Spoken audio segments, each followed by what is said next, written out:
Okay.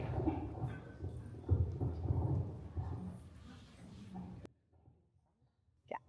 All right. It's wonderful to be here. I had first heard about this conference 15 years ago when I was in training at Mass General Hospital from my very dear friend and colleague, Lorenzo Berra. And so, yeah, for he's an ambassador for sure. So I have been desiring to be here for 15 years. It's finally wonderful to arrive. And if I could have some help with this part too from tech support, that would be great. Just with the clicker as well. Is it working? No. It was. Everything was functioning really well before.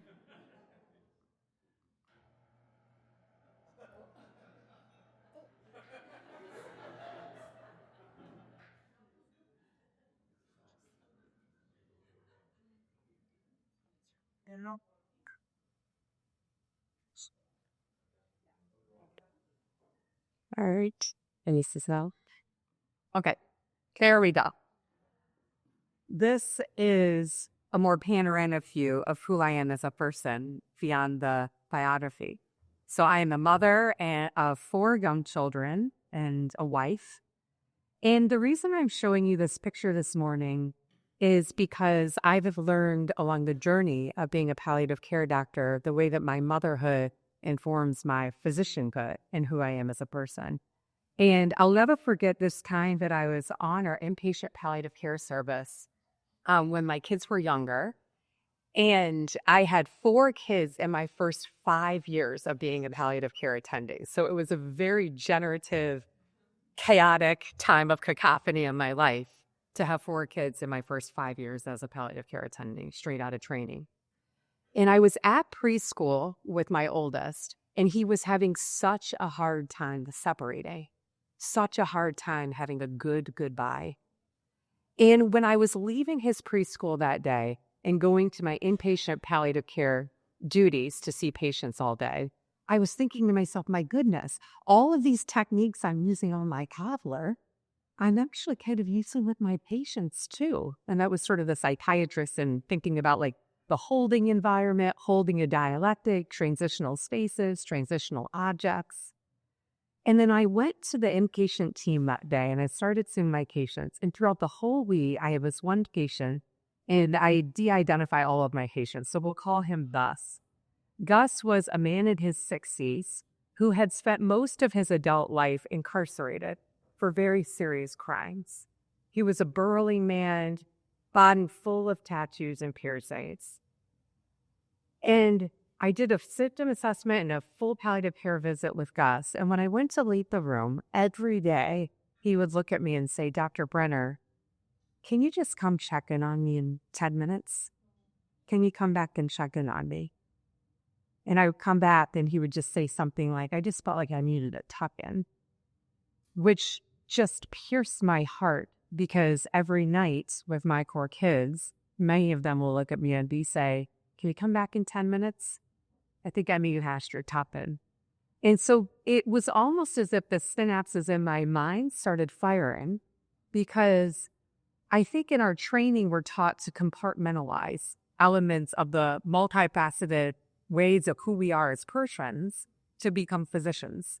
And in some ways, that compartmentalization is helpful and adaptive.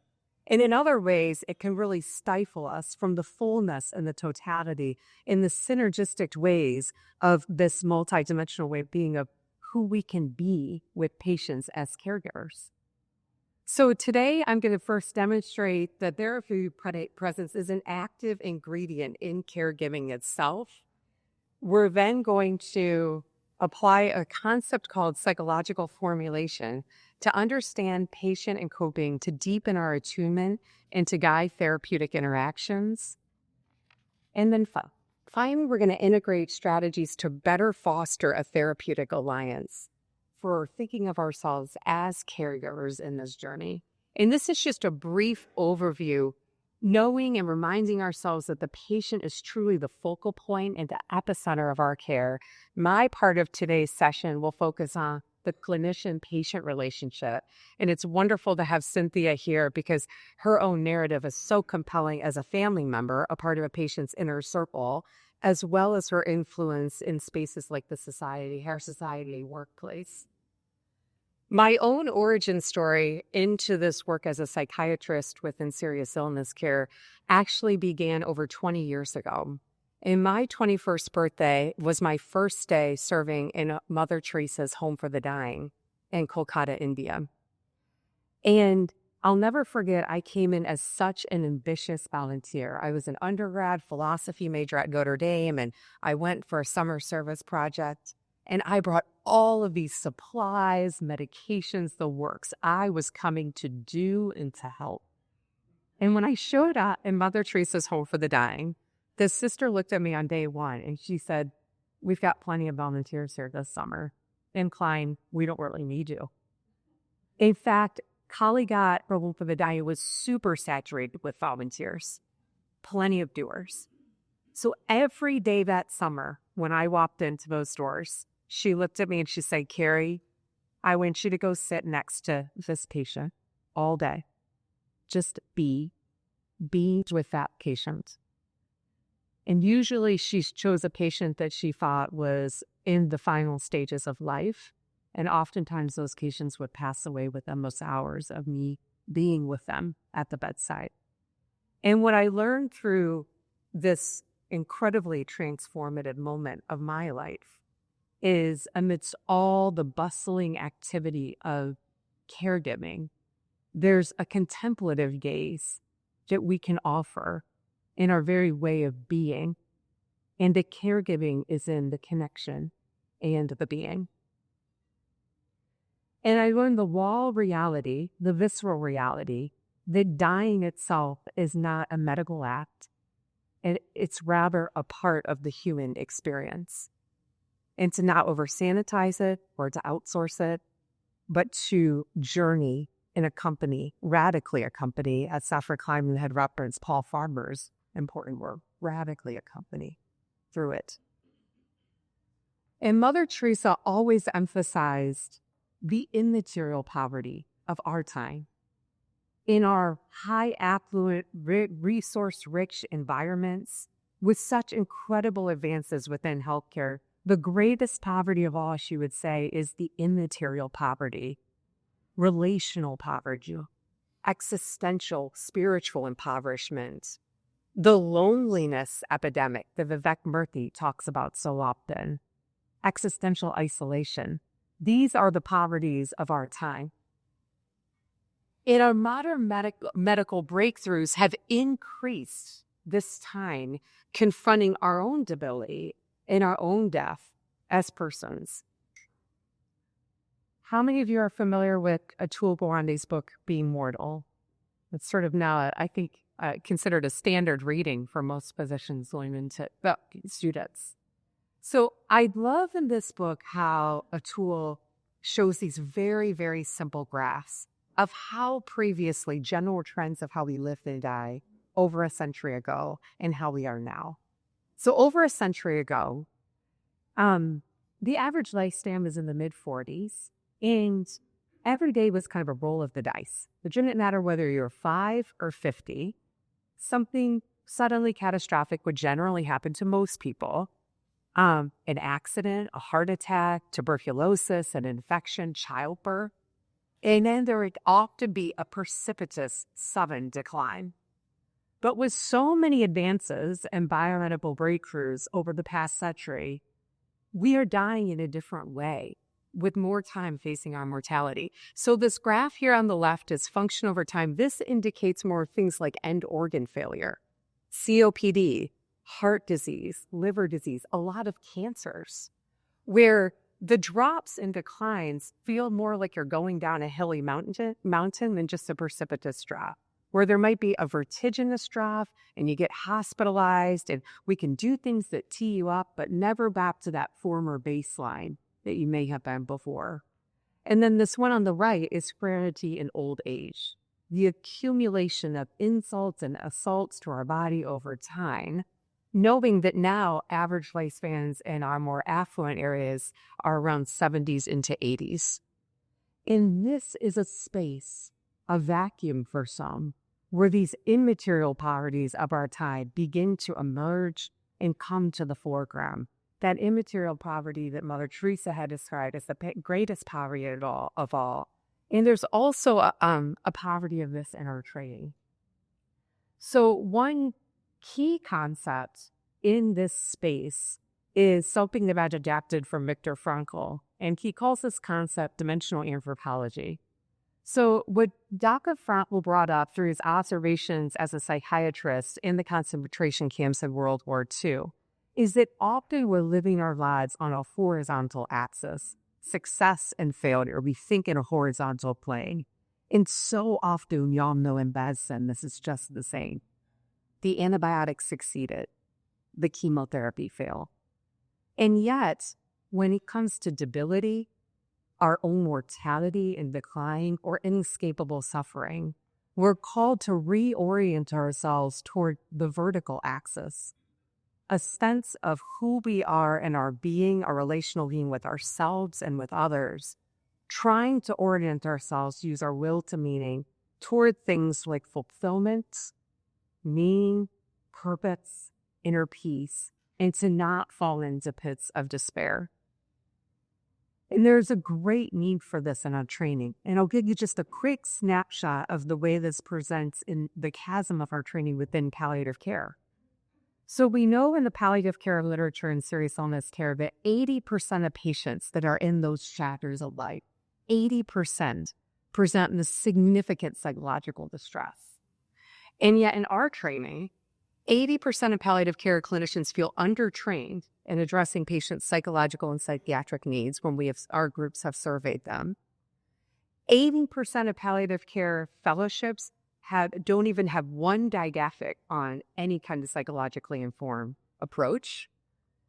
And yet we have evidence and signaling that teaching these psychological insights elevates the care itself. So that gap, a chasm, and paucity inspired me to create an academic collaborative called the PalliSync Collaborative to try to bridge this gap that exists within serious illness care specifically. And our core team is myself at Stanford, colleagues at UCSF, at Mass General, as well as Cornell. And this work really aims to meet those needs within our workforce. So just to give a quick overview of what this work has entailed, in 2019, we received a grant through the Harvard Radcliffe Symposium on the psychological elements of serious illness care. And that evolved into a 9-article journal series a couple years later. In 2023, we did a grand round series, our core team, where we were able to reach over 30 institutions to give grand rounds in that year. Then we created the body of content evolved into a half-day and a one-day workshop, which we've now given at several groups nationally and internationally. We've been studying that workshop. Now we're working on a set of online modules to really broaden our dissemination and reach. This is one of our core teaching teams here at the McGill Congress in 2024, right here in Montreal, which is one of the largest, longest standing international palliative care conferences. And in our follow-up from this workshop, teaching some of the psychological elements of serious illness care, the survey data has been very promising. So about 90 and above 90% of people say that it meaningfully enhances their clinical practice, their teaching, as well as their team collaboration, the way that they talk about challenging cases with one another, because they finally have a shared language and a shared structure to talk about cases that might be challenging. So I've received some funding then from Stanford to create a project that we're calling Alleviate. And this is adapting the content from that live in-person workshop into a learning experience where it's an online asynchronous e-learning program that has an integrated AI coach within it where the learner can engage in learning some of these psychologically informed concepts. So that's going to launch by June of 2026. Now, I'd like to hone in on the word caregiving together. because that's the whole heart of our conference. And I first want to emphasize the word care. And what does it truly mean to care? Because often in our medical training, we're taught how to think and how to treat, but we're rarely taught how to be.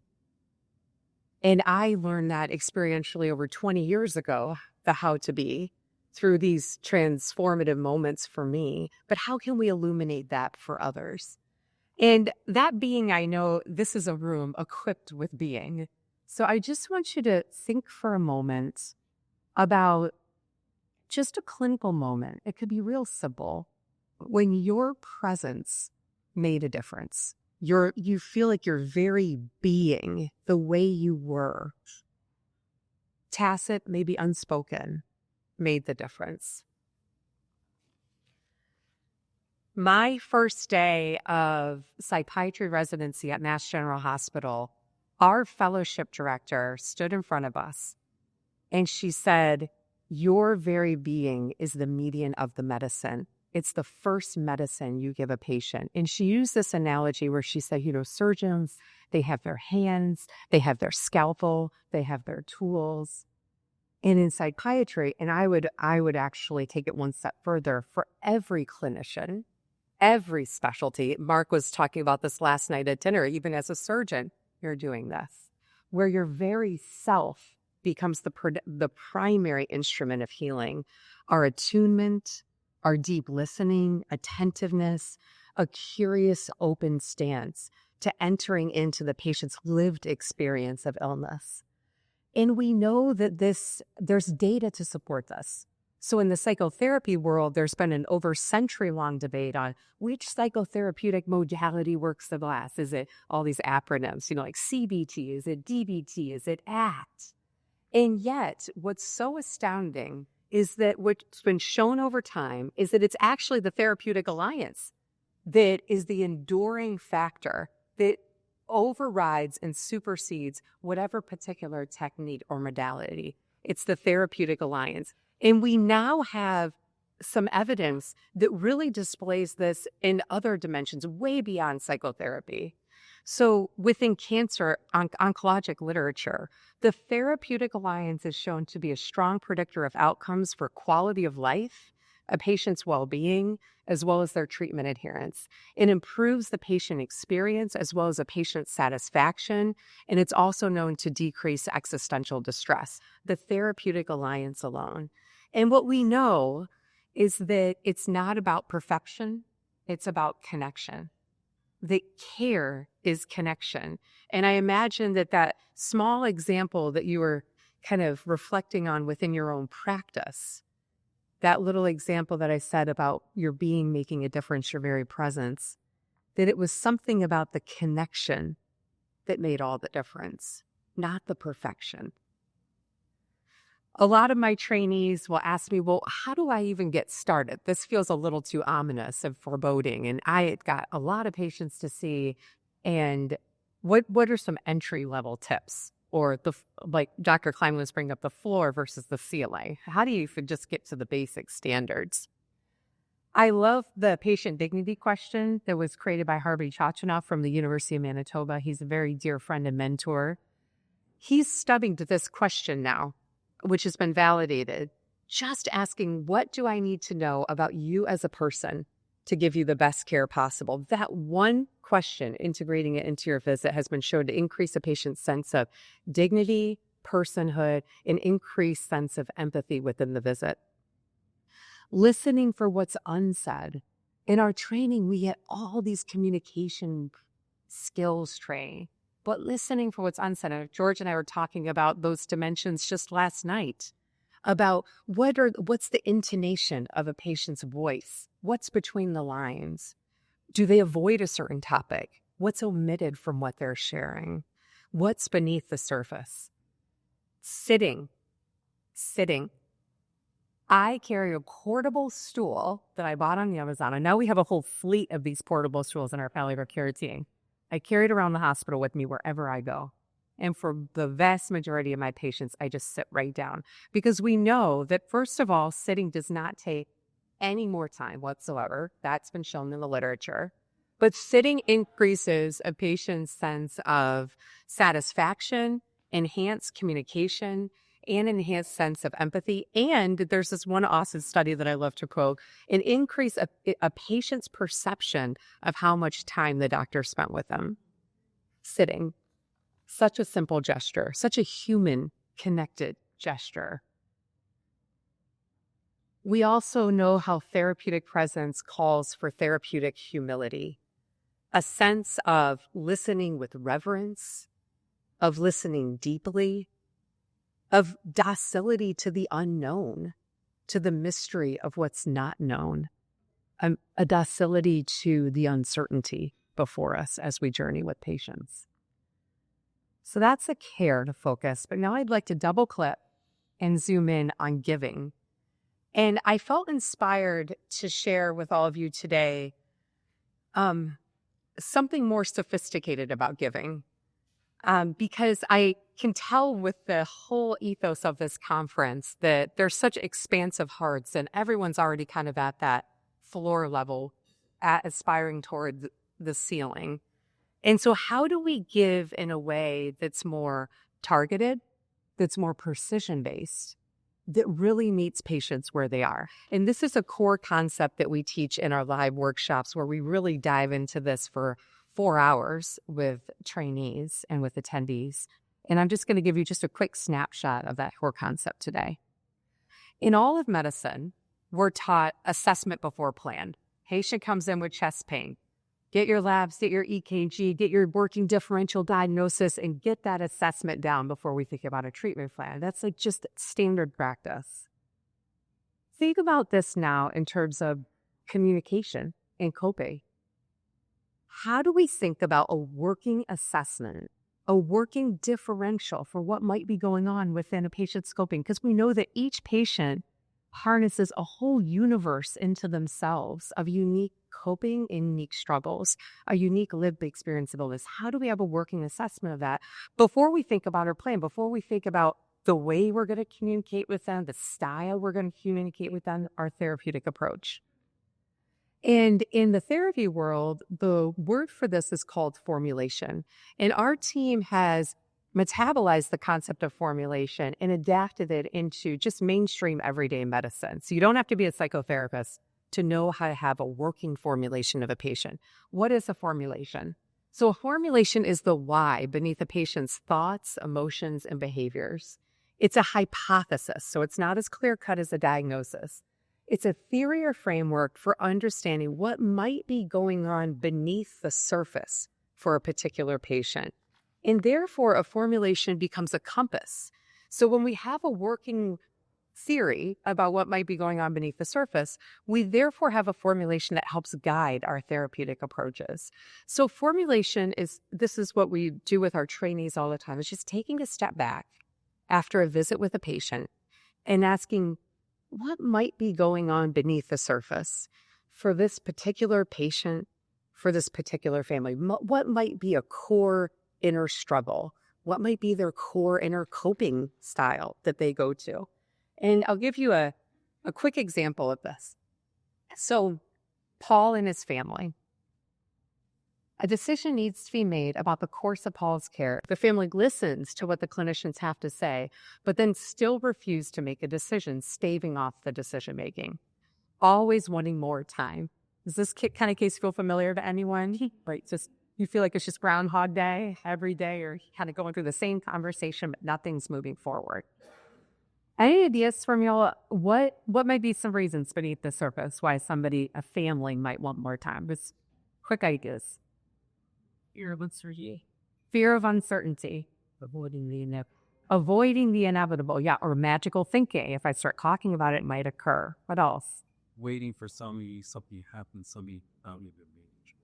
Yes, waiting for something, upcoming milestone. I just had a patient last week that said, Dr. Brenner, I've got my first grandbaby coming in 2 months. I want to live to that.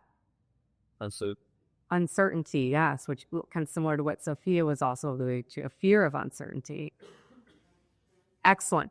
That's just 1 minute there. We got some ideas of a working hypothesis. let's take it one step further. Let's say the family is worried about making a wrong decision. So my formulation of them might be, gosh, it seems like they feel overwhelmed by the weight and burden of this decision. They're scared of making a wrong decision. They have a sense of culpability. So my style, my approach with that family might be actually getting to know them so intimately that I can make a personalized recommendation, where I can really tailor a recommendation on their behalf to ease them of the burden of decision-making. But let's say it's a totally different family and they completely mistrust medicine. There was a breach in their health, in their care, and they're suffering the consequences of that, or mistrust from intergenerational racism within medicine. And they're worried clinicians are giving up or pushing their own agenda on families. My approach with them is going to be completely different. My approach is going to try to harness their sense of autonomy, give them as much control as possible in that decision-making process to align with what they need with that core inner struggle. These are the behind-the-scenes dimensions of what we do with patients. I often have this image when I walk into a patient's room that it's like a backstage pass into their life, where all the taken for grantedness or superficialities burn away. It's this privileged, sacred space that we inhabit with our patients. And I'm going to give you just a few snapshots of pieces to illuminate this, because sometimes people are like, oh, you had to do formulation. That's so nice. It's not about being nice. It's about being therapeutically present and therapeutically efficacious. This is Jim. Jim was a 55-year-old man with a head and neck cancer that resulted in a laryngectomy. He was in the military. He's a vet. He had expressed to me through writing that if he can't mow his own lawn, life's not worth living. Very independent in his coping style. And he was voiceless. So my formulation of Jim in the room, I was noticing within myself, this sense of like, I was feeling helpless, hopeless, shackled. And I got, gosh, this might be an indication that Jim might be experiencing a sense of demoralization. And so that's one example with Jim that our approach is to really try to shore up his sense of identity, his sense of self-efficacy amidst the debility and the limitations of his decline. And formulations in this way, they're fluid. So we adjust them with more evidence. So I maybe could try that out with Jim, but if it didn't stick, if it didn't feel like it resonated deeply, then you just take a step back and ask, gosh, that's another data point. So what's another working hypothesis, another approach that might be useful to somebody like Jim? So this is where it's not as clear-cut as a diagnosis, it's an evolving hypothesis. And patients change as disease evolves as well. Another example is a case I had a couple months ago of a 28-year-old man named Daryl who had metastatic sarcoma, and he was a Division I college basketball player, and his dad was a Division I college basketball coach. So this was an athletic family, and they were livid at our palliative care team. They actually fired my core fellow, because our normal palliative care approach with them are this like gentle, open-ended, softer presence was not putting it for Daryl in this family. And Cynthia's going to talk more about family care today. His dad called me aside one day, and his dad said, "We're athletes. We get things done and we perform at a high level." And that was a clue to me. That family member from Daryl's dad was a data point for me of, I need to show up differently for Daryl. I need to show up competent, confident, like he's got an A team and I'm on my A game. This was a patient, I didn't sit down in my little portable stool with Daryl. I came in ready for my A game. And because I presented myself in that way and connected with Daryl in that way that he copes, he had the very beautiful death at home on hospice. He was able to accept the mortality and is able to accept the own decline. So this is where multiple data points inform our formulation. That input from Daryl's dad really illuminated a different formulation for me of a way that we could pivot and meet Daryl where he was. And I want to just remind us that these formulations can happen on multiple scales. I used to feel so overwhelmed by this idea, thinking like, oh my gosh, I don't know a patient's whole psyche. So how am I supposed to come up with this? And my supervisor in residency said, Keri, let's take that case in the emergency room of that pain crisis that you saw for that 10 minutes, and let's formulate that. What was coming up with you in that moment? What did you notice within them? What did you notice within the family dynamics? How do they respond to their pain? What's some ideas of how they cope when life gives them the worst of it? And so you can really formulate any kind of even micro moment with a patient. Final example is Supriya. This was a case that was very challenging. Her husband, a 35-year-old man with metastatic gastric cancer. And again, to know Supriya over time, what we learned is that she wholeheartedly believed that he had cancer because when they had their 2 children, they had 2 toddlers, she decided to be a stay-at-home mom.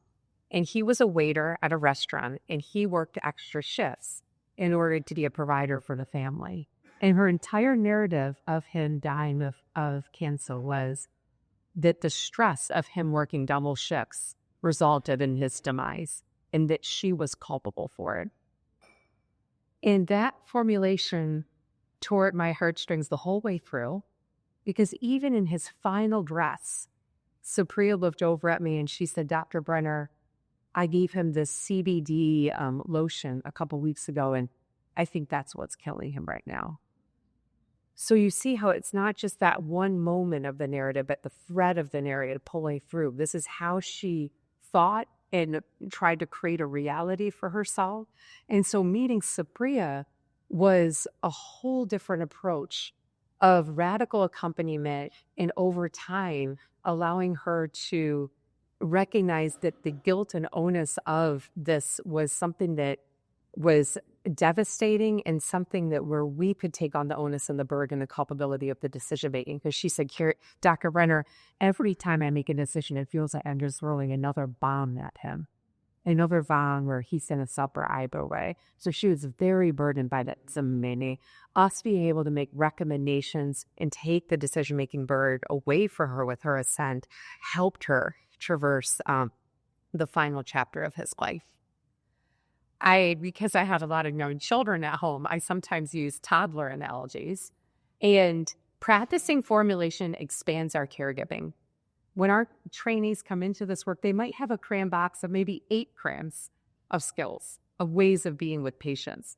And our goal is to expand that cram box. So like a 64-pack or 100-pack, I'm still expanding my cram box. I'm 10 years into practice, where rather than working in terms of black and white and red of those hues, what about a little chartreuse or periwinkle or burnt sienna?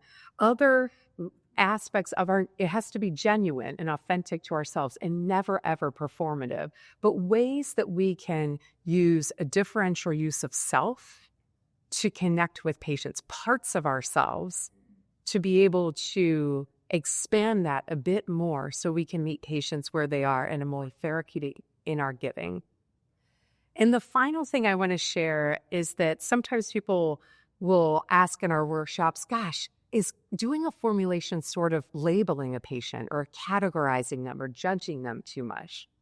And this is entirely the opposite.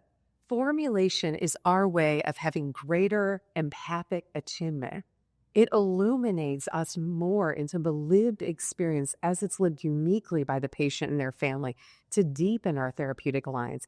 And it helps safeguard and protect us from unconscious biases within our practice. So often, if we can't verbalize it within ourselves or with one another, it will come out in aberrant behaviors. It will come out and mean stating off that visit till 5 o'clock at night because I don't know if I want to see that patient.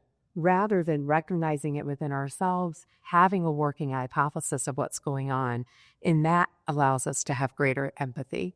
So final takeaways, caregiver is the heart of the clinician-patient relationship. as caregivers, we're within the heart of that. Therapeutic presence is an active ingredient in caregiving. And we can use this psychological formulation concept to enhance patient-centered caregiving in a more tailored, precise way for our giving. I have some references, and I'll pass it to Cynthia.